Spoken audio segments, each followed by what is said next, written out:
de ensino.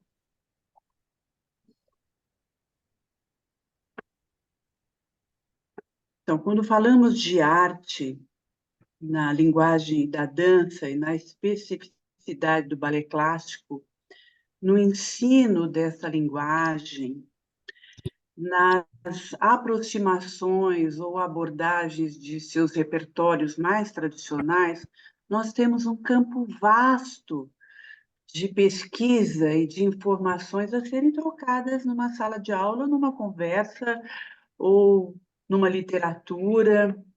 É uma ciência.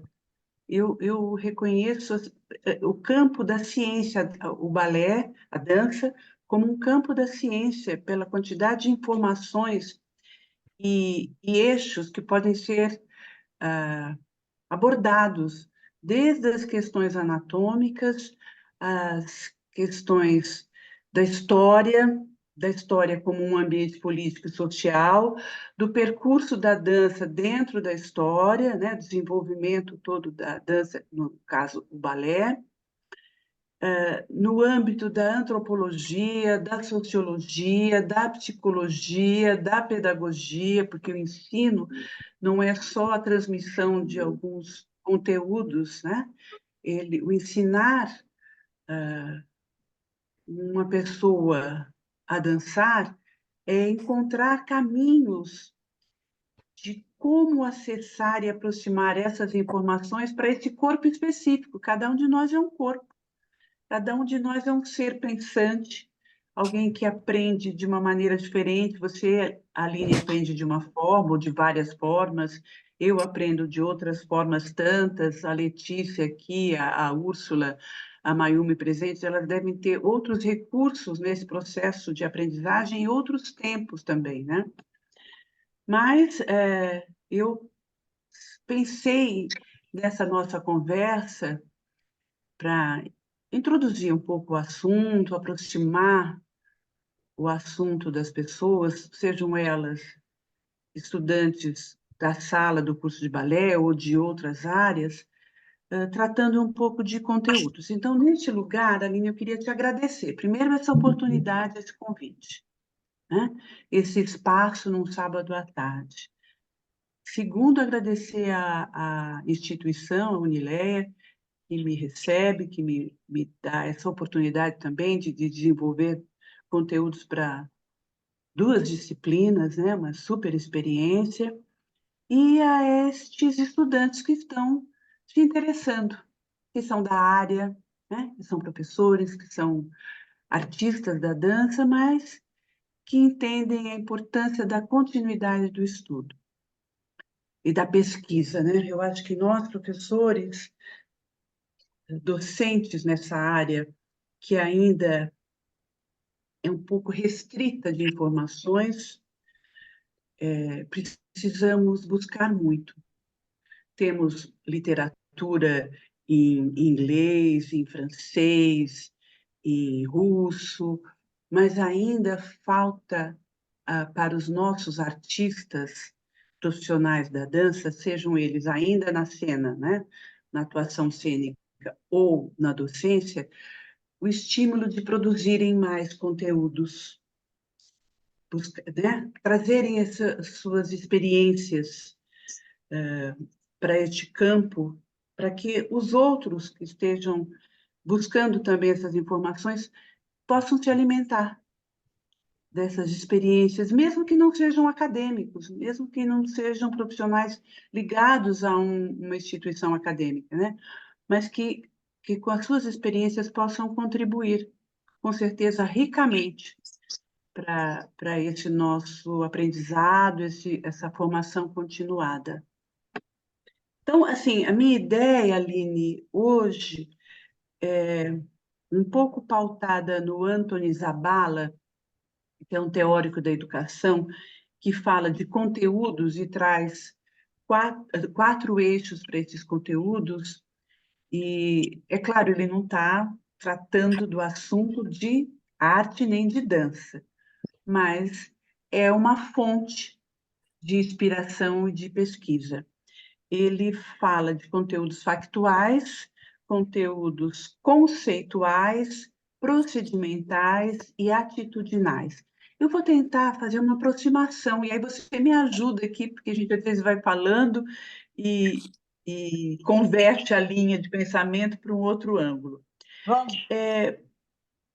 Essa nossa área, o balé, que em muitos momentos temos uma crítica por estarmos tratando de uma técnica corporal de alto grau de dificuldade e que muitos e muitas que se aproximam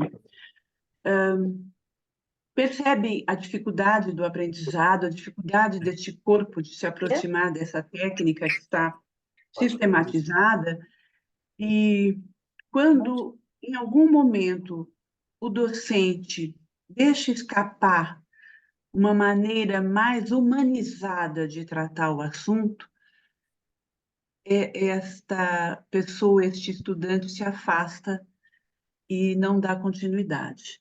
Então, muitas vezes é importante pensarmos que quais são os objetivos desse propósito, o nosso de ensinar e do estudante de aprender. Para onde ele quer encaminhar profissionalmente ou não. Porque se ele for, o interesse dele for uma companhia profissional que vai tratar de repertório clássico, é específico. Este corpo é um corpo específico e a audição para essa companhia, ela vai ter um grau de exigência que está estabelecido na identidade da companhia e nos propósitos do coreógrafo, remontador, diretor. Então, não adianta ir contra isso. Isso é uma maneira, porque se eles vão abordar um repertório como Lago dos Cisnes, Lê Olá, seu filho, é específico, né?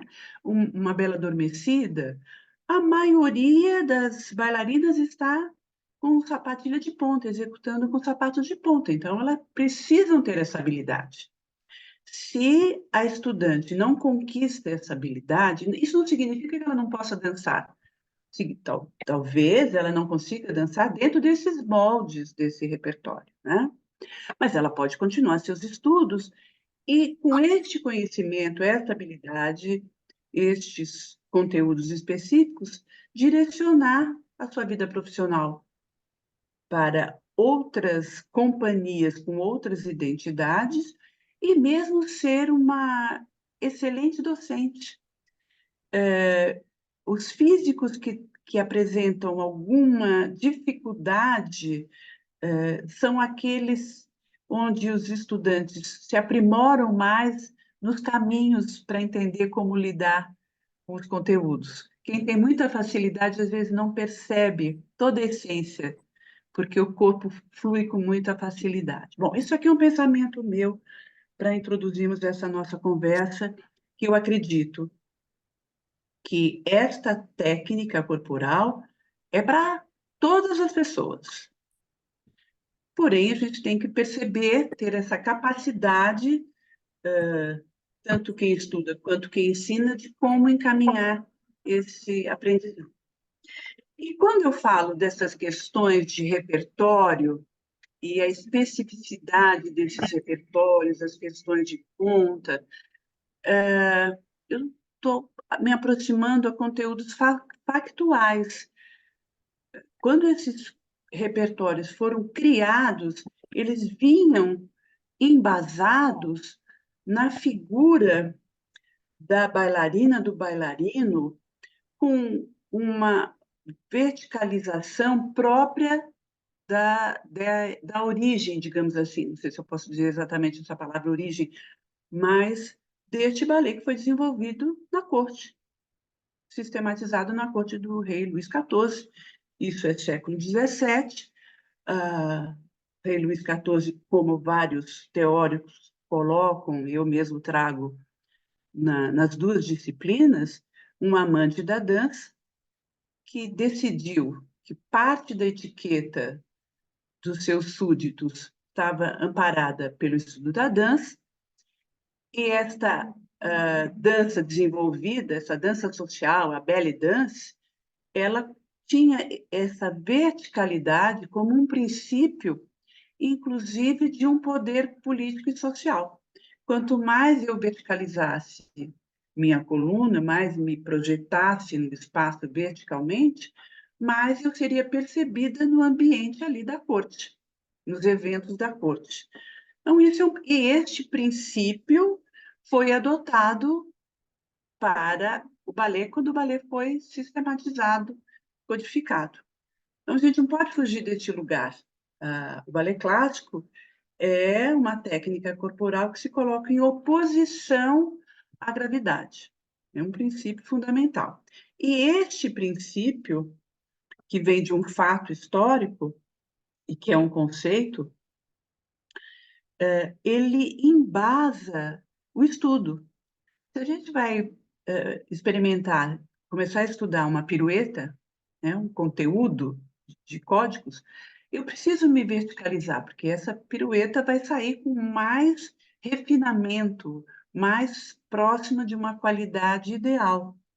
O próprio salto, preciso me projetar no ar, não só no salto, mas no momento em que eu faço o demi-plié, isso causa talvez alguns equívocos na hora de tratarmos o demi-plié ou o grand-plié, que a flexão dos joelhos, para algumas pessoas, poderá dar a impressão de que a gente está descendo, mas na realidade a gente continua se verticalizando, se projetando para o alto, fazendo a rotação da articulação coxo-femoral, rotação externa, e flexionando os joelhos, porque essa habilidade que vai potencializar a nossa musculatura, estimular nossas articulações, ela é base para o movimento que eu vou realizar, mas não significa que eu estou descendo. Muito pelo contrário, eu continuo verticalizando.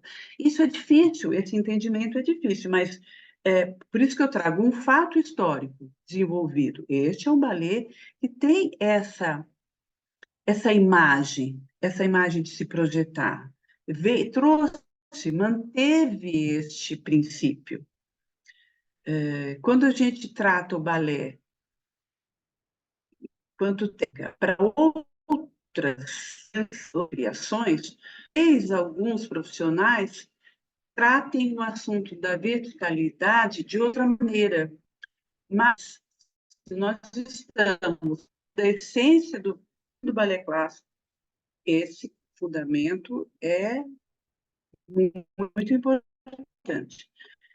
Então, isso para a sala de aula, né? A docente que vai para a sala de aula, tratar, por exemplo, deste conceito e adotá-lo e aproximá-lo dos códigos, dos passos do balé, é necessário uma explicação inicial, partir de uma origem e gradativamente apresentando, argumentando com a classe, os estudantes, a importância desse corpo que se verticaliza. É muito comum a gente perceber numa sala de aula, na hora do demi-plié, voltando a ele, a inclinação do tronco para frente, né? Essa oscilação do tronco, ou mesmo na barra, não precisa ser no centro. E isso necessita de uma orientação, não é a maneira correta, ideal de se realizar essa flexão, seja o demi, seja o grand plié. Porque futuramente este estudante vai ter dificuldade em realizar o seu salto, a sua pirueta ou qualquer outro exercício, porque se o corpo não está verticalizado, né, o tronco não está verticalizado, ele está inclinado, foi para frente, ele vai ter que reorganizar esse tronco para poder fazer o movimento adequadamente. Ele vai enfrentar dificuldades aqui. Então, vai dar muito trabalho, né? A energia que ele poderia utilizar só para a realização do movimento, ele vai precisar usar a energia, o raciocínio de fazer esse ajuste. E outra situação que ocorre junto com, voltando ao demi-plié, e essa questão da rotação externa coxo-femoral, que é o conceito do andeor, que também foi criado por uma movimentação dos súditos e depois dos bailarinos, quando o balé vai para o palco, uma movimentação que garantisse essa frontalidade, ainda um princípio muito adotado, uma movimentação mais ágil, né? Tanto para frente, para trás, para o lado, mas principalmente esse deslocamento no espaço. E essa rotação andeor é um outro princípio que vem da corte, dessa necessidade de se movimentar, sistematizado no balé clássico, na técnica, quando essa técnica foi sendo desenvolvida, e é um procedimento de sala de aula que, respeitando novamente a fisicalidade de cada estudante e as suas possibilidades de entendimento de como se organizar, como organizar seu corpo na técnica, ele precisa ser adotado e orientado respeitosamente. Então, tem pessoas que naturalmente têm uma rotação mais ampla, não é uma dificuldade, um problema. Outras pessoas têm uma rotação menor, podem se sentir um pouco desconfortáveis dentro de uma imagem, quando eles têm uma imagem como referência, ou algum estudante ou algum bailarino como referência, mas tudo isso pode ser trabalhado e redesenhado nesse corpo.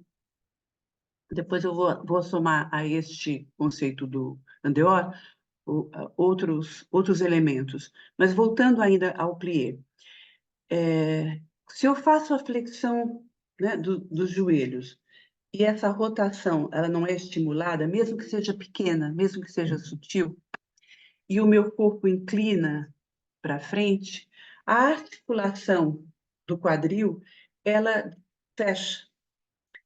Então, neste lugar, estou usando esse termo bem simples, né? Essa maneira de me expressar. Vamos dizer, em vez de eu ter a minha articulação, a minha virilha, né? Um termo mais popular, alongada, aberta, estendida, eu estou espremendo a cabeça do fêmur nesse lugar. Então, essa possibilidade, essa mobilidade também fica comprometida.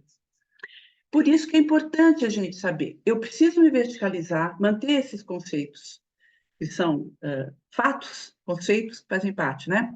E nos procedimentos, a professora orientar isso.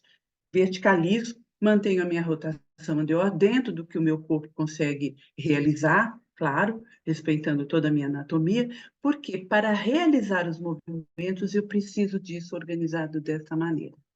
Então, não dá para escapar. Agora, se nós na aula, no momento que organizamos as nossas sequências, e elas podem ser muito simples, para que a turma, a classe, consiga trabalhar em cima dos fundamentos e não de uma coreografia exagerada, exacerbada, que ele vai se atirando e acredita que está fazendo, mas está incorrendo em vários equívocos. Se a gente consegue trabalhar os alinhamentos espaciais, então, eu percebo o espaço da minha sala e o meu espaço corporal e como o meu corpo pode se desenhar nesse espaço, com as dicas da professora, do professor, e a minha capacidade de percepção de como o meu corpo está projetado, a minha imagem está projetada no espelho, porque espelho não é para ficar só, né? O espelho é um elemento não é só para ficar fazendo caretas e bocas e dizer, o espelho é um material didático, né, professora? Ele está ali para que a gente possa se perceber a imagem que está refletida, e no caso, por exemplo, eu vou entrar num croisé, seja com o pé direito na frente ou esquerdo. Se eu virar demais o meu croisé, se a minha inclinação for muito acentuada, eu não vou ter uma estética interessante para quem está me vendo. Eu vou acabar mostrando partes do meu corpo que não são essas. Então, saber, às vezes, este ângulo mais raso mostra bem o meu desenho e evita a percepção do outro ou o meu desconforto de que eu não sou tão andeor. Porque eu estou... A questão da ótica, né? O ângulo pode ser favorável ou desfavorável para algumas pessoas. Então, se eu faço um développé no croisé devant e eu estou muito virada, eu estou mostrando praticamente o meu glúteo, a minha perna não está sendo apresentada no desenho necessário, né? Então, são, neste lugar, os procedimentos metodológicos adotados para a sala de aula são muito importantes no momento em que são apresentadas orientações, sugestões, enfim, substâncias para esse trabalho. Eu estou aqui buscando palavras porque eu não uso correções. Eu tenho evitado cada vez mais utilizar o termo vou corrigir ou vou fazer uma correção, porque eu entendo que se nós estamos junto com a turma, com a classe, num processo, eu estou no processo de ensinar, e, e eles estão no processo de aprender, e eu estou no processo de aprender a ensinar essa turma especificamente, porque cada turma é diferente. Eu não posso, não me sinto agora à vontade, já usei muito, mas não me sinto agora à vontade de dizer eu vou fazer uma correção. É um processo. Então, mais adiante, este estudante, esta estudante, vai estar num outro lugar, num outro momento. Acho que sugerir, indicar, apresentar, motivar, e outras maneiras, né? Busque, experimente essa forma no seu corpo, porque para você vai ser interessante adotar tal maneira de realizar, e para outra, talvez eu tenha que, ou o outro eu tenha que dar uma outra sugestão. Diga, Aline. Lembrei eu lembrei de uma conversa que nós tivemos anteriormente, entra também aquele termo do limpar, né? Que também é muito utilizado na dança. Limpar, meu pai do céu, aqueles que estão aqui os que estão aqui nos acompanhando, nos ouvindo, hum, vamos tirar isso, né? Vamos tirar essa história do limpar. Ah, eu montei uma coreografia, agora eu vou limpar. Isso, se a gente tivesse numa conversa aqui com várias pessoas, né, trazendo a maneira como eles procedem, né, adotam as suas conduções de trabalho,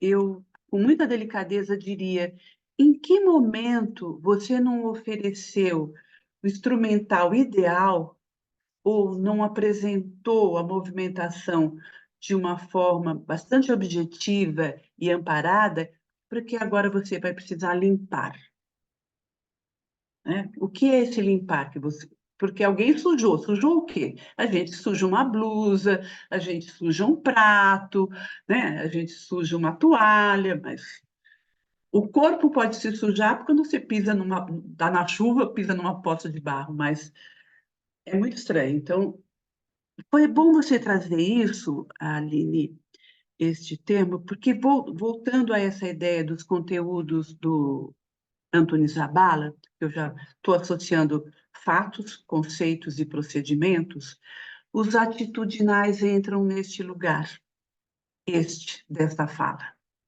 da fala do limpar. Agora eu vou limpar.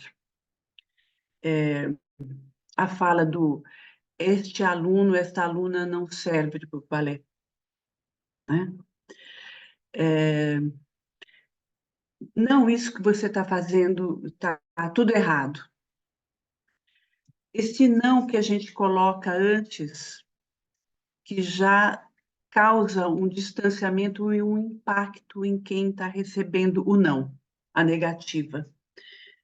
Os conteúdos atitudinais que passam por valores éticos, valores, normas, regras, maneiras, condutas, também acredito eu, e a pandemia me ajudou muito, deste lugar de estar nas plataformas, no Zoom, no Instagram, que a nossa informação precisava ser muito objetiva, a fala muito delineada, sem muitos cacos, porque não havia tempo dessa percepção toda, né?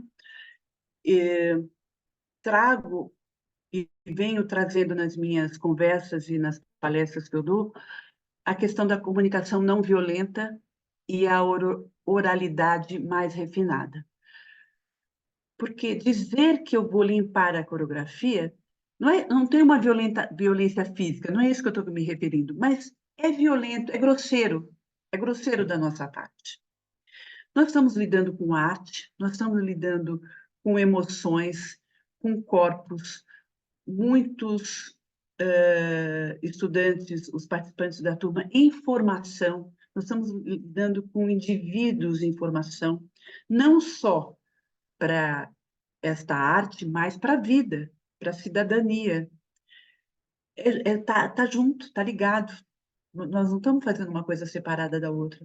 Então, adotarmos princípios éticos, condutas de solidariedade, de respeito, de cuidados com a nossa fala, com a nossa expressão, eu acho que são fundamentais nesse momento que nós estamos vivendo. Corrigir os nossos cacos de fala, expressões que nós ouvimos no passado de alguns professores, ótimos professores, excelentes professores, num outro momento, onde a maneira de se comunicar com a turma era outra, não cabe mais agora, neste lugar que nós estamos. Então, é importante cuidar dessa fala e também, junto com o limpar, a questão que acontece muito, vamos fazer de novo que não foi bom. O que não foi bom? Em que momento o conjunto, o trio, o par, o solista, a solista, o que eles não realizaram bem? Não só o repetir, porque o repetir por repetir, eu vou repetir a mesma questão, se não estava bem. Né? É muito importante que esse nosso olhar, ele esteja amparado em conhecimentos mesmo, que a gente vem sempre buscando, aproximando conhecimentos de várias áreas, como eu trouxe lá no começo da nossa conversa, para que a gente possa trazer a substância, o elemento a mais, a orientação necessária para que esse trabalho não fique limpo, mas seja refinado a cada ensaio, a cada apresentação, mesmo depois das apresentações, que tenha mais um outro toque, né? Entre os tantos que a gente precisa apresentar. Não sei o que você acha disso, Aline, como é que você pensa dessas... Estou fazendo um leque bem amplo, porque são muitas pontas que a gente poderia depois estar puxando, né? Faz muito sentido, e assim, eu considero você como se fosse a Marília Pêra da dança, porque você é de uma finesse, de uma elegância para falar que um dia eu chego lá, um dia daqui a algumas encarnações. Mas quando a gente trata de educação, uma coisa que eu percebo agora, entrando no campo da ciência, né, voltada à dança, muitos dos quesitos que nós trabalhávamos em aula, por exemplo, falando sobre esse trabalho de verticalização, sobre processos de encaixes corporais, isso tudo nós acabamos trazendo para um estudo hoje de biomecânica, aonde a gente entende a eficiência de alguns gestos dentro de alguns encaixes, para que o aluno tenha maior segurança, menos esforço e maior ganho né, de potência para realizar alguns movimentos. Então, eu vou trabalhar com o aluno, eu vou trabalhar, sei lá, o aluno está iniciando com o corpo adulto ou iniciando pequenininho. A importância que eu tenho que ter, por exemplo, do fortalecimento do glúteo médio, né, para ajudar nessa rotação do trabalho de andeor bem executado. Porque enquanto não é só fazer, não é a coxa que vira, né, não é só a perna. Eu penso, o aluno vai pensar, eu vou virar meu pé para fora. O pé não vai virar se a perna não virar inteira. E para a perna virar, eu preciso ter a contração dessa musculatura também. Né? Então, Também. existe todo um conjunto para que o corpo realmente. Nós nunca. Eu brinco com as minhas alunas, né, que a gente deve sentir o corpo em harmonia. No começo, quando nós iniciamos os estudos, a gente pensa, a gente dissocia. Demora um tempinho para a gente pensar, nossa, eu estou trabalhando agora braço, perna, música, cabeça e respiração. Cada um está num tempo. Até chegar nesse nível, eu já tive bastante contato com a dança. Eu inicio tudo juntinho, depois eu vou quebrando um pouquinho, agora eu vou fazer a perna num tempo, o braço no outro, e vou fazendo essa montagem até que se torne natural, conseguir trabalhar o corpo de forma dissociada dessa, né? E aí, quando a gente inicia, nós como professores, nós iniciamos o trabalho, é muito comum, vou trabalhar, a gente mostrou o movimento, o aluno se faz o pé, não faz o braço. Se fez o braço, não faz a perna. Se faz os dois, esquece a cabeça ou não ouve a música, né? Porque ainda está construindo esse ser na dança. Então, as formas com que nós vamos criar esses caminhos vai depender muito. Às vezes, os nossos alunos chegam assim, tá, mas e se chegar um aluno assim, o que que eu faço? Eu sempre falo, gente, primeiro recebam pessoas. A gente tem Uhum. que se ocupar de receber pessoas. Depois, eu vou entender tanto a respeito daquilo que eu estou me propondo a ofertar como professor. Por isso que eu acredito que a dança ela é um caminho que você só começa. O pessoal fala assim, ah, Aline, você é professora? Também, mas eu me sinto mais estudante do que professora, porque eu preciso estudar tanto para receber pessoas diferentes, né? Para que daí sim eu consiga ofertar. Então, não é eu adequar o aluno ao conteúdo. Na verdade, é eu adequar, né? Eu tenho que fazer o aluno caber dentro da estrutura que eu fiz Uhum. aula em 1915. Não, eu tenho que fazer com que o conteúdo abrace esse aluno dentro das necessidades dele. Se eu pego uma pessoa que vai ser alfabetizada, eu não vou ter que mostrar primeiras letras, não vou ter que criar caminhos. Por que que quando eu vou pegar alguém para se alfabetizar no movimento, eu não vou ter esse mesmo cuidado? Né? Peraí, essa pessoa, o que ela já sabe do movimento? Ah, ela já entende o que é flexionar, ela já não está fazendo o joelho, ele quando flexiona, ele respeita o posicionamento do pé. Ele não Uhum. vai para uma direção diferente. Ah, então posso fazer alguns outros exercícios. Ele ainda não entendeu isso, então eu recuo e ensino primeiro essa primeira proposta, seja lá de que forma for, né? Mas eu estou aqui falando de novo muito. Desculpa por tomar seu tempo, professora. Não, excelente, excelente, Aline. Você usou um termo que eu também uso, alfabetização. Eu dou aula para adulto, não tenho dado aula para criança, só adultos. E eu, quando eles entram um pouco assim nesse pânico, ai, não estou conseguindo, ai, não vai, ai, eu sou muito ruim nisso.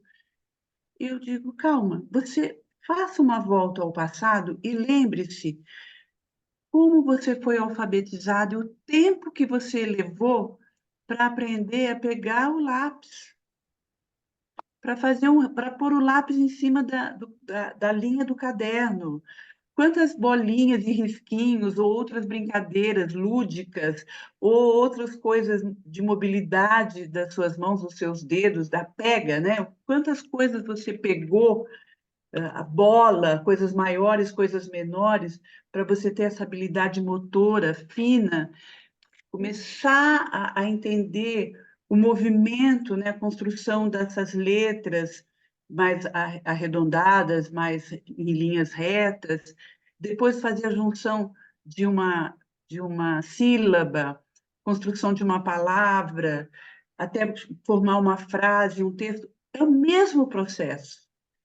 É, nós estamos numa gramática complexa. Depois da gente entender algumas coisas, essas minúcias dessa alfabetização, vêm as regras, como tem as regras gramaticais em todas as línguas. Então, assim, é por isso que é uma ciência e é muito única, né? Acredito também que a principal, quando eu uso o termo alfabetização, é que hoje em dia a gente tem usado muito esse termo alfabetização para alfabetização digital, alfabetização emocional, que a gente usa também muito no campo da dança, mas essa parte de alfabetização motora, eu tenho que entender que o aluno ele vai passar por processos de, desde da aquisição da compreensão do movimento rudimentar, onde ele visualiza Ele entendeu que aquele movimento existe, mas ele ainda não consegue executar, ele ainda não consegue expressar. Ele vai depois entender o movimento. Agora ele entendeu como funciona, ele não está só visualizando. Agora ele entendeu como faz. Ele vai começar aos poucos construir caminhos para aquilo, para que depois no futuro esse último processo torne esse movimento natural. Então, sempre parte do cognitivo, porque é a cabeça que manda o movimento, né? Eu brinco com as minhas alunas falando assim, olha, não é a sua perna não tem vontade, porque às vezes elas estão no meio da aula e falam assim, e a minha perna não faz. Eu falo, peraí, você não acorda de manhã, é a sua perna que tá né? É você que manda. Exatamente. Minha perna te foi, por isso que eu falo, não. Você tem que escolher, tem que entender a movimentação. O processo de pensar em dança é a parte mais difícil, é a parte mais complexa de tudo, né? Isso é um Eu posso processo. dar uma parte? Você Claro. sempre. Então, eu queria, aproveitando esse gancho, né, que é essa questão, né, desse olhar para esse corpo que está ali, né, se submetendo a um aprendizado, eu acho que a dança, né, assim como ela construiu a dança clássica, que a gente realmente pensa, tudo bem, foi na França e tal, mas os russos, né, no início do século passado, eles conquistaram uma excelência. E eu acho que aqui no Brasil, eu chamo de uma ditadura russa da dança, porque eu tive grandes mestres, agradeço, mas eu reconheço que muita coisa deixou a desejar por essa questão que a gente está falando aqui, essa maneira de se relacionar, né? Então, é isso que eu acho que a Esmeralda está trazendo, que é um olhar não só na dança, mas assim, na escola primária, no ginásio, onde for, né? Onde você tem um respeito por aquele que está aprendendo. E achei lindo a Esmeralda dizer que a gente aprende com a turma que está iniciando, né? Porque a gente sempre vai estar aprendendo, né? E tem uma questão que eu queria colocar aqui para a gente, que é uma relação que era assim, por exemplo, aluno não pensa, faz, bailarino, né? E a outra coisa, essa questão de não ter voz. Então, eu vejo que muitas bailarinas, elas colapsam até na fala. E você vai ver, muitas vezes, que elas se tornam até boas bailarinas, mas com uma voz infantilizada.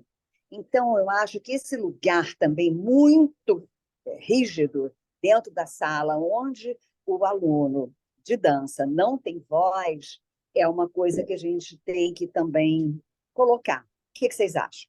Obrigada.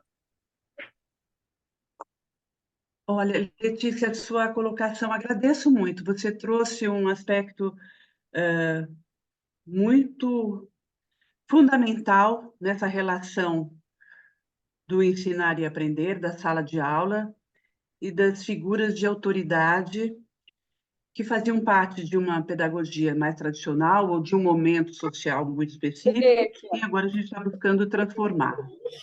Eu me coloco como e falo isso com muita tranquilidade, como uma pessoa muito introspectiva. Eu sou uma pessoa tímida. O fato de ter ido para a sala de aula para ensinar, né, ter essa prática, e depois, em outros momentos, eu precisei exercitar minha fala, me expressar, desenvolver isso, foi um esforço grande da minha parte, uma conquista emocional, porque eu venho de uma formação de um ensino tradicional, onde na sala de aula de balé não se perguntava, se falava pouco, realmente. Em momentos de ensaio também era para se fazer. Numa família de muitas tradições e de muito respeito aos mais velhos, e depois eu entendi que respeito não era isso, ficar calada. Respeito é uma outra relação que se constrói. E também estudei em colégio religioso, né? A questão da religião, onde coloca para a criança que Deus está vendo, não faça isso, que isso está errado. Seja o que for isso, isto está errado, Deus está vendo e vai te castigar. Na sala de aula, o erro, seja na aula de português, na matemática, e muitas vezes poderia virar um castigo, né? Um castigo de você não ser reconhecida por não ter entendido ainda. Eu lembro de, na escola religiosa, eu ter tido uma dificuldade numa aula de catecismo e eu ter ficado na escola, na sala da diretora, como um castigo para eu estudar aquele texto. Então, esta conduta de séculos passados e que ainda se reproduz, porque nós, quando seguimos um modelo, não percebemos muitas vezes, estou falando nós generalizando, não percebemos que o modelo ele não é mais adequado a este momento. Com todo o respeito aos meus familiares, aos meus professores mais antigos da dança, do balé, coreógrafos ou nas escolas, com todo o respeito a eles, porque também eles exerciam uma prática que era comum naquele momento, nós vamos transformar isso. A fala é uma maneira de raciocinarmos, de estimularmos o nosso raciocínio. Então, como eu posso entender uma técnica corporal com tantos elementos, a Aline acabou de trazer a questão da biomecânica, como eu preciso, pelo cognitivo, entender o funcionamento do meu corpo, se eu não tenho esse estímulo da fala, da expressão, porque quando a gente fala, a gente está raciocinando. Estou estimulando o meu raciocínio na fala. Estou buscando maneira de me expressar, de responder, de trazer isso, ou uma pergunta do estudante. É um grande benefício, se constrói uma relação saudável no momento da pergunta. Eu tenho visto em várias palestras o palestrante agradecer a pergunta. No começo eu achava meio estranho. Ai, por que agradeceu a pergunta? Porque na pergunta, na questão que o outro nos traz, é a nossa chance de estimular o nosso raciocínio e formular uma resposta com argumentos mais adequados.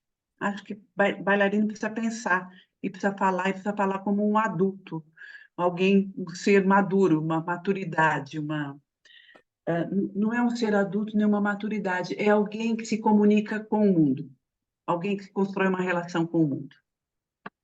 Construção de individualidade, né, Esmeralda? Eu acredito que, quanto artistas, nós temos que a possibilidade de abrir para os alunos a chance de expressarem aquilo que, não só abrir um campo de estudo e de conhecimento, de se conhecer, de conhecer o corpo, de entender a diferença entre o que é movimento, o que é possível para o corpo que eu tenho hoje, né? Seja lá em qual tempo, em qual fase eu esteja, mas a relação que eu posso trazer para esses alunos é como experiência, inclusive na sua vida, né? Porque a forma com que o aluno vai lidar com a gente leva muito do campo da dança e o que a gente se comporta como artista lá para o mundo lá fora.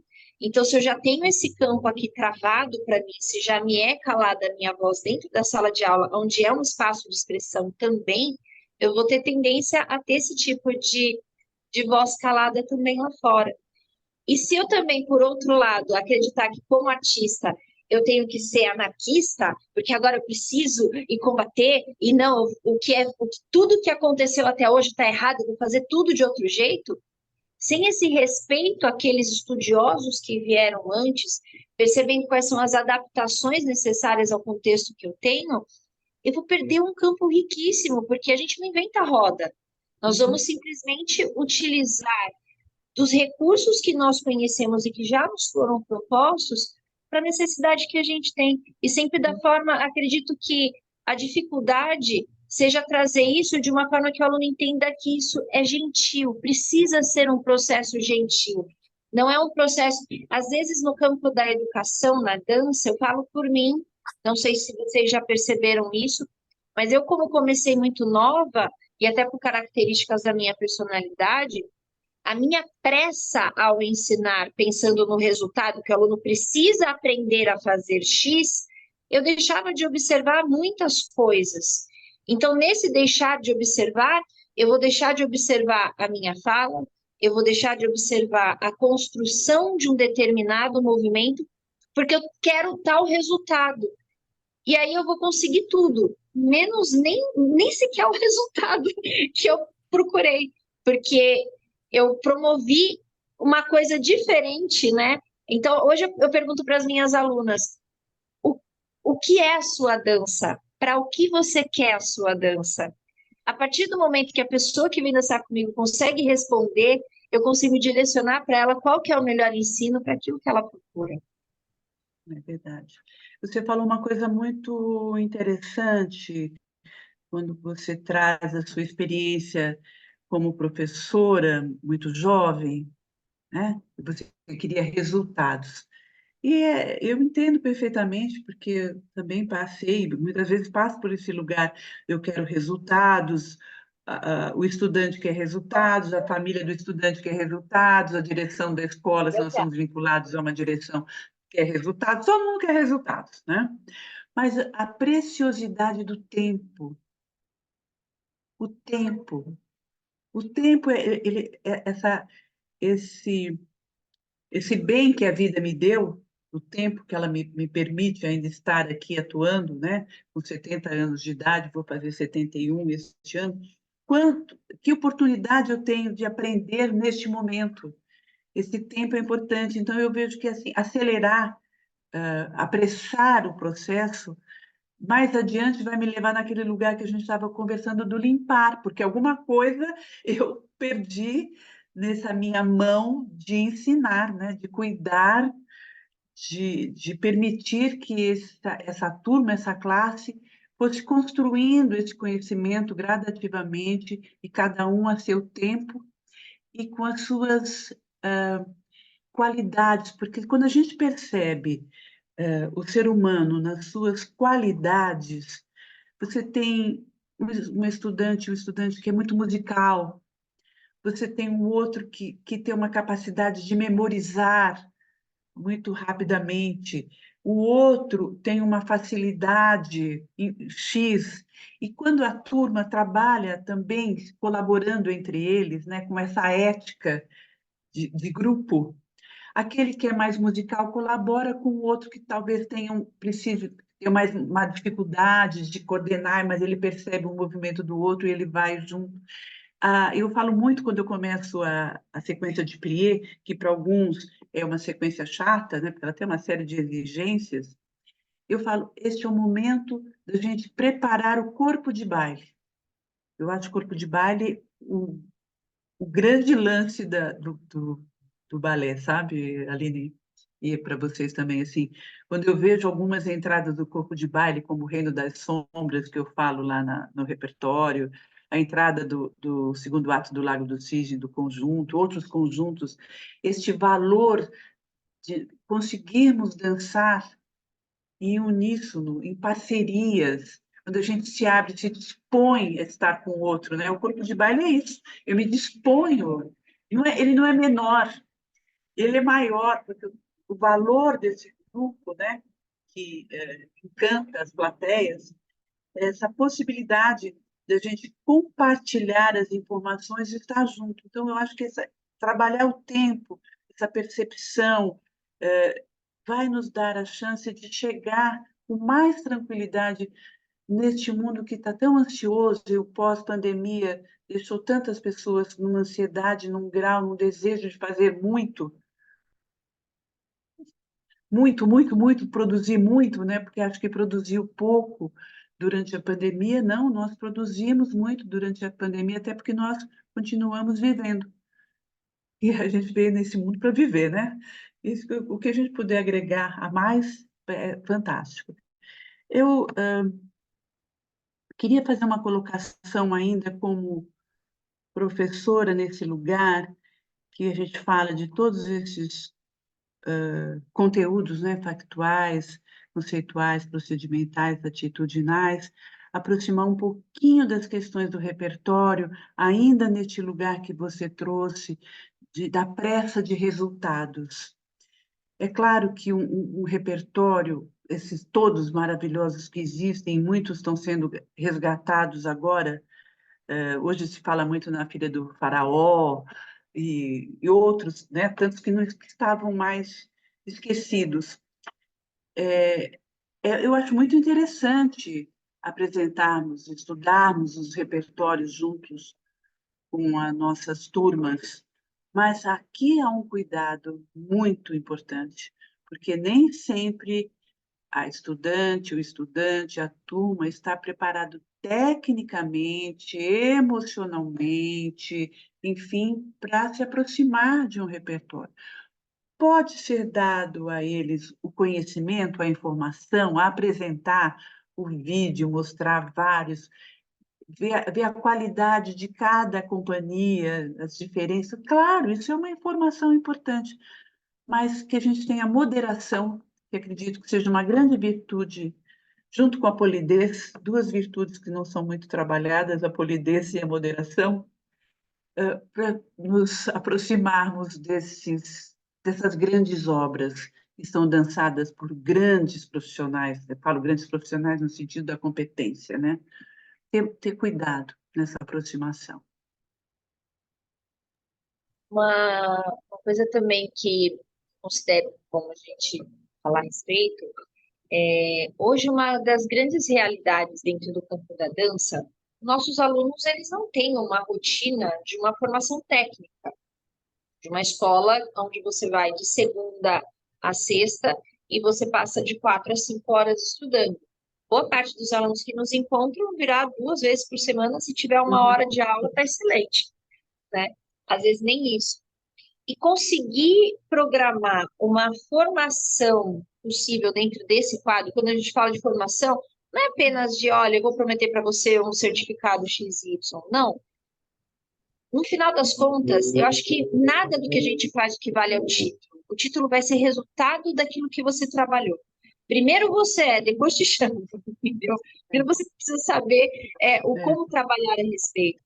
Então, o processo de como desmembrar esse trabalho, para depois conseguir explicar para o aluno, olha, a primeira etapa do seu estudo você precisa aprender isso para conseguir fazer isso. Porque daí você vai diminuir aquela sensação de aluno que vai falar assim, você deu a sapatilha de ponta para aquela aluna e você não deu para mim, porque você não gosta de mim, você gosta daquela aluna. Uhum. E às vezes o aluno não consegue identificar no próprio corpo uma fragilidade no tornozelo ou algumas outras condições de percepção na dança, né, na consistência do tronco e tudo mais, para conseguir utilizar o artifício da ponta, né, o recurso da ponta.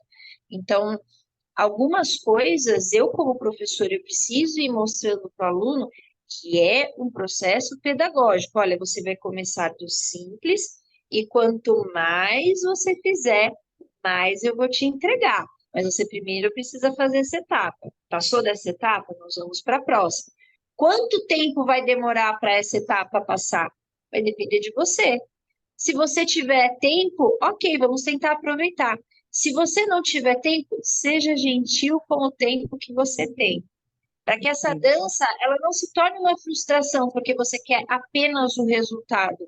Porque se a dança servir apenas para vitrine, ela deixa de ter a sua função. Porque a dança, primeiro, é a construção da minha comunicação, a comunicação que eu tenho, da compreensão que eu tenho com o meu próprio corpo, para depois ele construir algo que venha a ser eu quero, então, a partir do momento que eu entendi o que é falar, eu vou falar com alguém, né? Primeiro eu vou trazer esse código poético motor aqui para o meu corpo, para depois poder apresentar ele. Acho que é importante... Posso fazer mais uma interferência? Claro. Pode?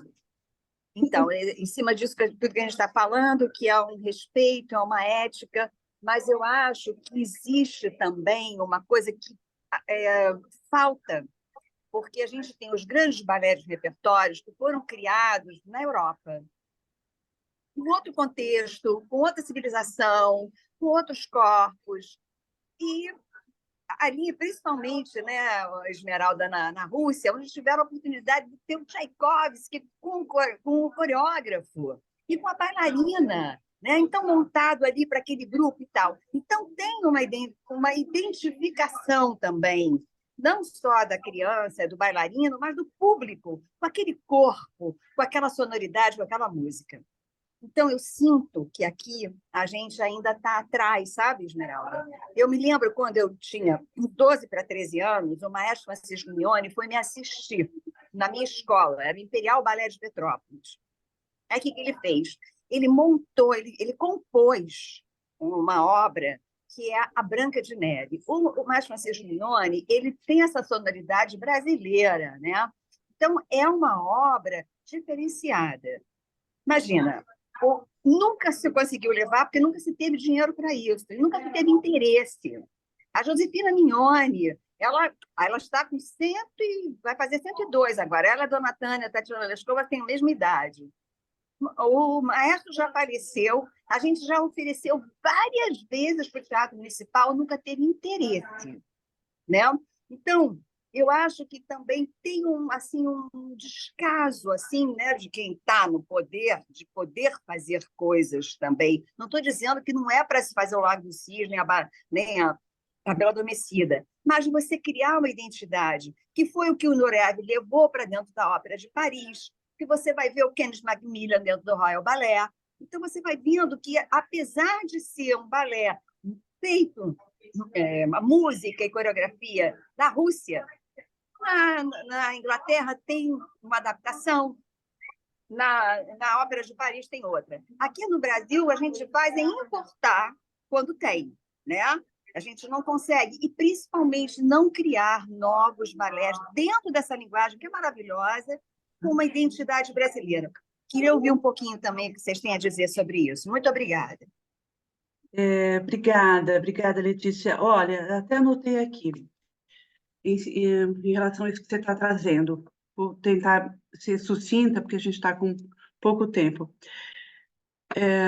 Eu acredito muito que nós não precisamos necessariamente reproduzir os repertórios tradicionais exatamente como eles são. Existem maneiras de fazer. Eu posso fazer essa remontagem o mais próximo possível do original, nunca será igual ao original, será aproximado, mesmo que eu tenha isso sistematizado, registrado, nunca será igual. É outro momento, outros corpos, os corpos já estão transformados. A orquestra já vai tocar diferente, o figurino já vai ser diferente, tudo será diferente. Mas eu posso me aproximar ao máximo disso. Eu posso fazer uma recriação ou releitura de uma obra tradicional. Então, eu vou citar uma companhia e um coreógrafo que eu admiro muito, Luiz Fernando Bongiovanni. Ele fez aqui em São Paulo, no Ballet da Cidade, a sua versão para Gisele, completamente diferente. Ele fez para o Ballet Guaíra Carmen, Romeu e Julieta e o Lago do Cisne. O olhar dele, o olhar contemporâneo, o olhar dele que é um acadêmico, ele é formado em filosofia, então ele tem uma consistência nessa percepção desses personagens e desses dramas, né, para construir algo que se aproxime às nossas realidades, ao nosso contexto, aos nossos corpos. E o balé Guaíra também tem a sua versão do circo místico, com músicas do Chico Buarque. Então, é claro, precisa ser estimulado isso, tanto das diretorias, né, dessas instituições, quanto os coreógrafos e coreógrafas se estimularem a fazer, se arriscarem a fazer, e o público também se abrir para aceitar. Não só importarmos, eu acho que também importarmos, também admirarmos, mas termos a nossa criação. Só que isso já existe. Isso já existe. Eu, na escola de bailado, como diretora, comecei, quando me pediram que reativasse o corpo de baile jovem da escola, eu contratei um diretor teatral para me ajudar a que a gente fizesse uma aproximação desses repertórios, mas com um olhar para esses jovens estudantes que estavam ali num momento completamente diferente, diverso do que foi construído, mesmo quando a remontagem é feita recente. Eu não posso pegar um vídeo, eu, Esmeralda, pegar um vídeo e reproduzir exatamente aquilo que está sendo feito, porque aquilo está sendo feito num outro lugar, explicado, orientado de uma determinada maneira que eu não tô acompanhando. Não posso fazer igual. Então, tínhamos uma versão com todos os recursos possíveis e adaptações para essa nossa versão. Fizemos Copélia, eu fiz Copélia de duas maneiras diferentes,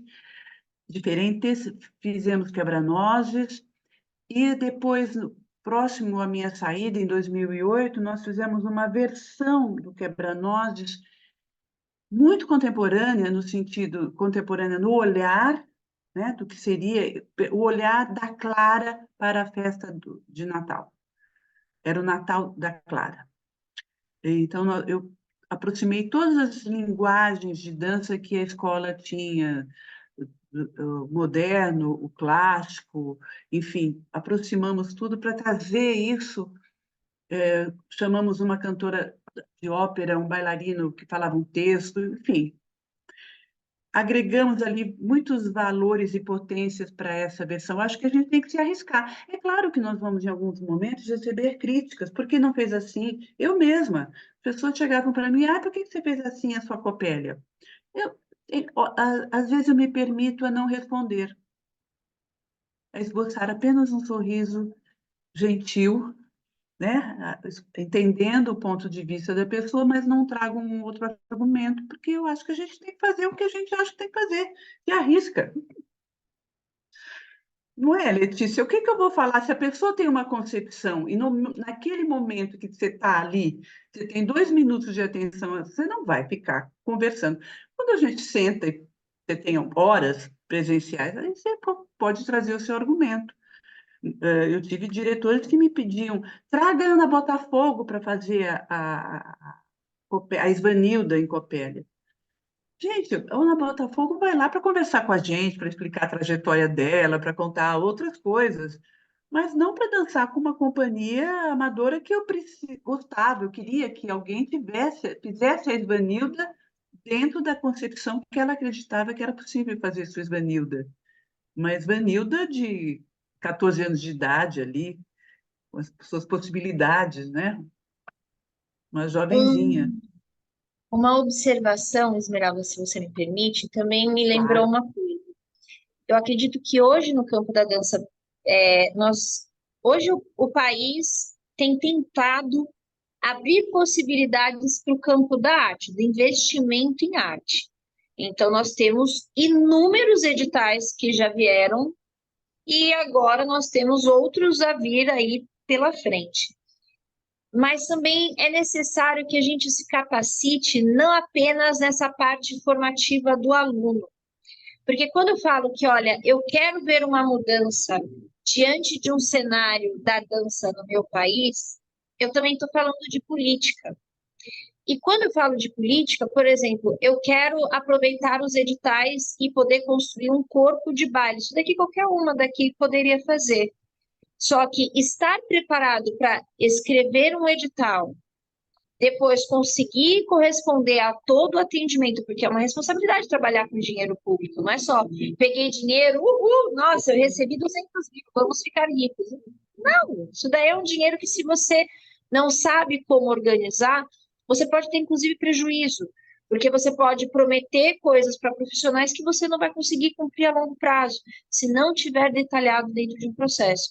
Então, acredito que também estar preparado para entender como o mercado da dança hoje funciona, quem é que conseguiu fazer determinada apresentação, por que conseguiu, qual foi o caminho? Então tem um edital X, não, olha, tem receita de emenda do deputado tal, aonde é que a gente consegue acesso? Então, estar inteirado dentro das políticas públicas hoje em dança é muito importante, é fundamental. Então, dentro disso, é importante que você tente hoje, dentro do seu estado, procurar dentro lá da, sei lá, da Secretaria de Cultura ou do Sindicato de Dança, qual é o órgão que hoje anda representando aquilo que você tem trabalhado e que fala por você. Porque se você sente hoje algumas necessidades, e se a gente fica só reclamando entre os nossos que não participam do meio da dança, a nossa necessidade nunca vai chegar lá no fim, em que realmente pode fazer a diferença. Ou eu me enfio no meio da política, ou eu vou ter que falar com alguém que faça. Então, eu preciso realmente estar bem atento com relação a como participar de forma ativa e ter maneiras de como construir isso. Não é verdade? Aline, você está falando de políticas públicas para a cultura, e acho a sua fala, ela cabe e necessita de um outro encontro, para a gente Sim. caminhar por outro lado.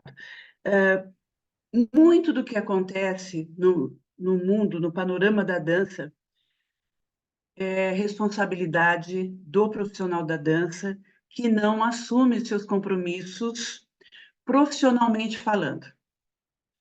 A profissionalização em ofício.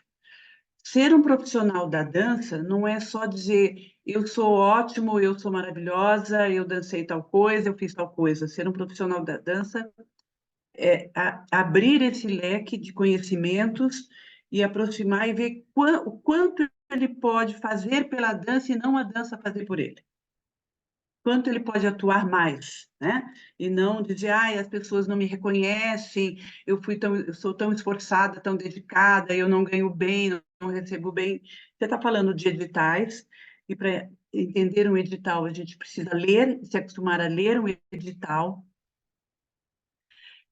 se associar muitas vezes a uma cooperativa, ter uma empresa, uma MEI, uma empresa, ou se associar mesmo às cooperativas, essas entidades, participar desses encontros para que várias linguagens de dança sejam contempladas nesses editais e nessas políticas públicas, né, como o PROAC, enfim, outros tantos.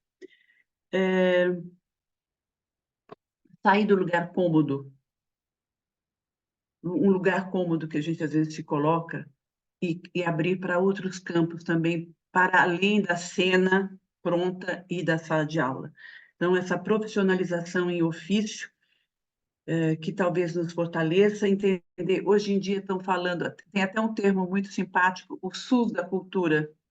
Há um grande movimento, né, que eles estão chamando de o SUS, é um olhar para a cultura e como trazer benefícios, mais benefícios para ampliar, pulverizar esse mundo da dança, das artes, né, em geral. Então, eu acho que o pessoal do teatro é um pouco mais fortalecido e mais debruçado em seus interesses, né? O pessoal da música, as artes visuais estão ganhando visibilidade nesses espaços da cidade, é muito legal, e eu acho que nós da dança, em vez de ficarmos discutindo se o clássico é melhor do que o contemporâneo, se eu gosto mais do contemporâneo ou se eu gosto mais do clássico, que isso não leva a lugar nenhum, acho que uma unidade para que a gente possa fortalecer essas frentes que estão surgindo. Eu queria aproveitar aqui, não quero usar um espaço da Unileia, mas é um espaço, usar essa informação. Saiu agora, foi publicado nesta sexta-feira, dia 8 de março, o edital Jornada Paulista de Dança, que é do Estado, uma proposta do Estado, um projeto do Estado de São Paulo, para um abraço, uma maneira de aproximar a dança de São Paulo, que está fora da capital, vir para cá durante uma semana com recursos para se apresentar e apresentar suas obras, seus trabalhos. Mas esses grupos precisam se oficializar, se eu posso usar esse termo, sabe? São grupos que não podem dizer assim, eu peguei minha escola e vim aqui. Não é assim que funciona, porque somos profissionais, e a gente precisa também começar a trabalhar com esse viés. Somos profissionais, não somos aquele artista inconsequente. Letícia, estamos juntos, viu? Estamos juntos. Enquanto houver vida, estamos juntos.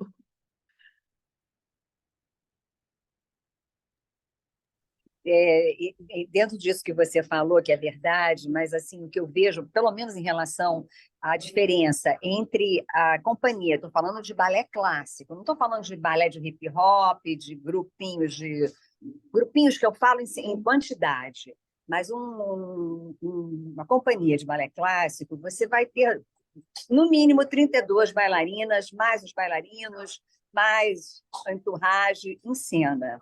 Fora isso, você requer uma orquestra. Então, a manutenção de uma companhia nesse porte é muito maior do que um grupo de teatro, que você até, se você tiver 12 pessoas, muita gente em cena, né? E normalmente não requer, pode ter um ou outro músico, mas não é uma necessidade como o balé de repertório, né? O balé clássico, né? Nesse sentido, né? Então, eu acho que se a gente não tiver realmente um olhar que se derrame de cima para baixo, como aconteceu na Europa, nesses países, que a gente pode citar vários aqui, a gente vai estar sempre pedindo esmola. E os nossos bailarinos, eu falo aqui pela companhia do Teatro Municipal, que eu tenho grandes amigas ali dentro, me formei por lá, e eles, às vezes, os meninos, eles precisam fazer Uber para complementar o salário. Né? Então, como é que um corpo que precisa estar apto vai ficar sentado dirigindo? É uma coisa que... Ou então, as meninas, às vezes, ela tem um apoio da família, ou elas precisam dar aula. Então, ela acaba também, às vezes, saindo da prioridade e fazendo duplas jornadas, terceiras jornadas, né?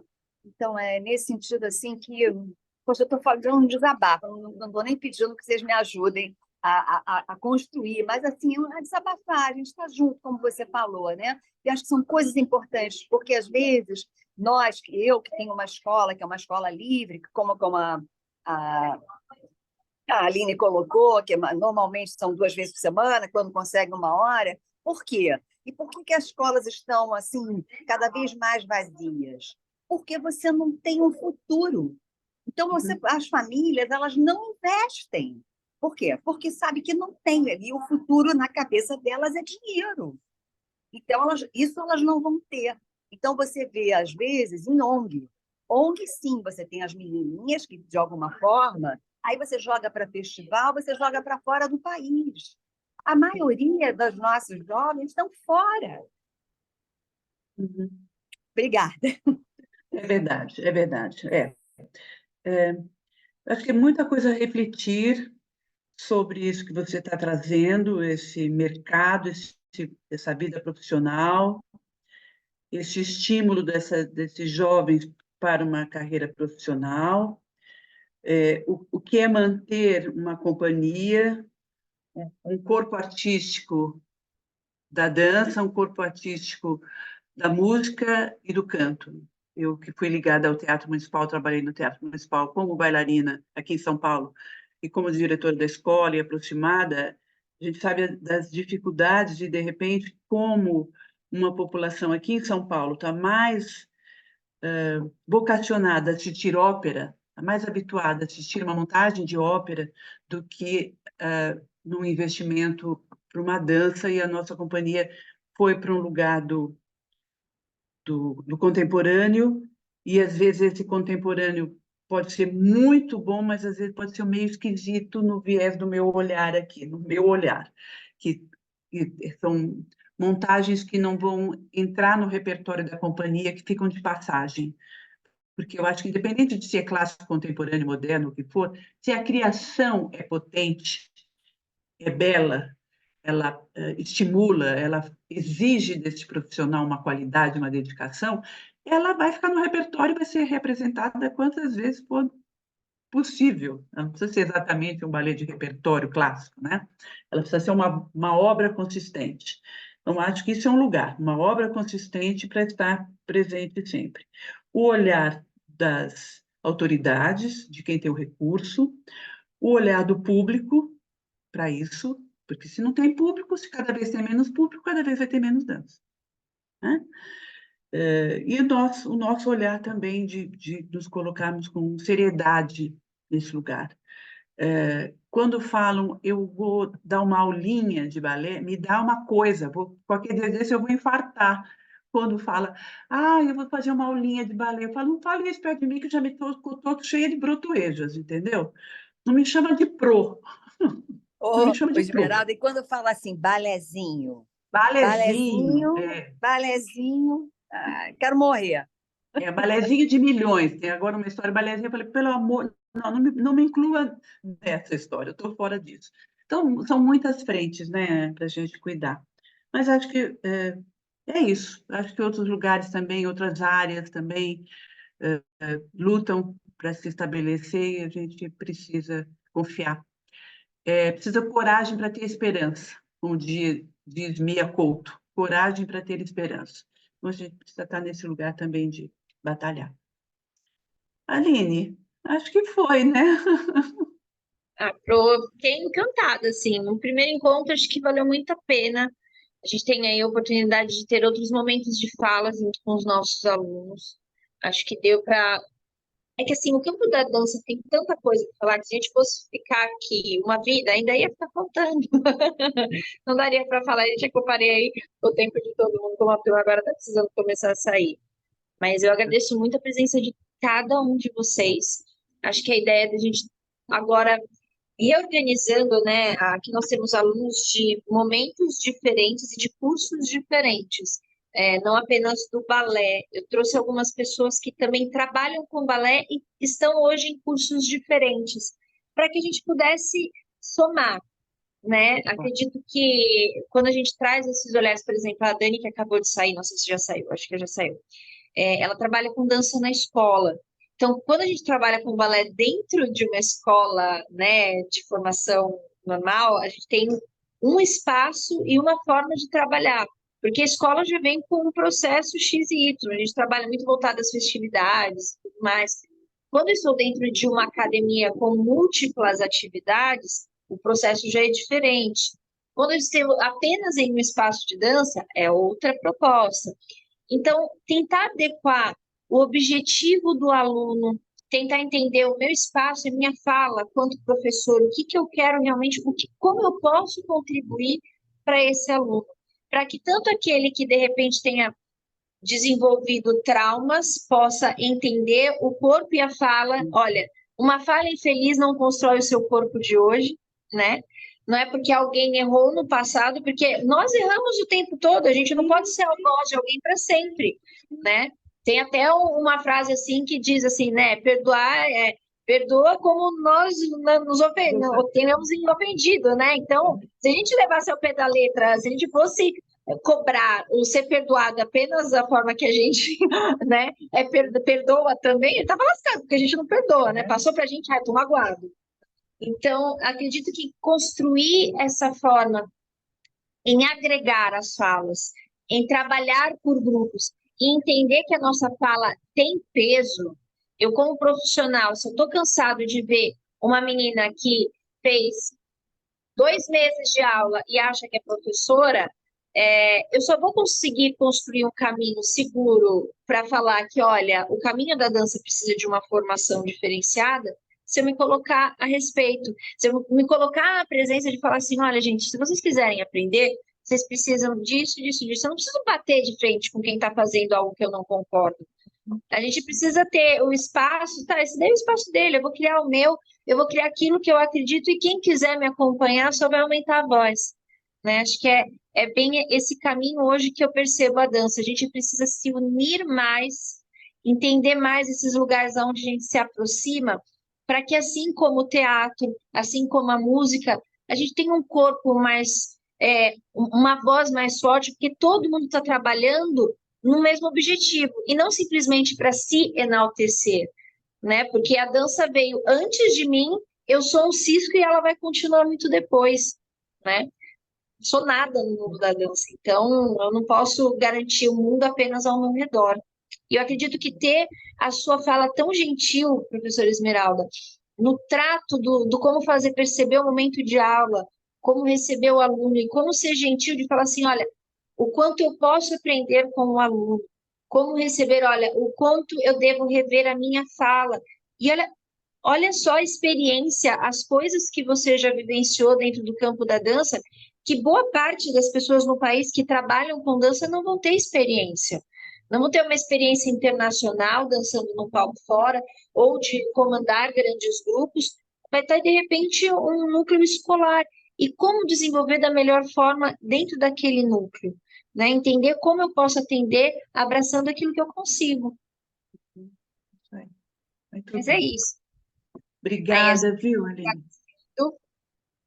Muito obrigada pela oportunidade. Eu só quero encerrar aqui, agradecendo a você, agradecendo a Unilei, pedindo que os estudantes que estão nas disciplinas que eu estou conduzindo, que tenham paciência com essa professora, porque ela não tem muita prática ainda na plataforma, no portal, e às vezes eu dou uma deslizada, mas a nossa coordenadora aqui, a Aline, tem contribuído, tem me acolhido, a Alessandra também, então eu sou muito grata, e a gente vai caminhando, vai aprendendo um pouquinho. Eu estou disponível para isso, para aprender, tá? Obrigada. Abraço a todos vocês, muitas alegrias. Muito, muito obrigada.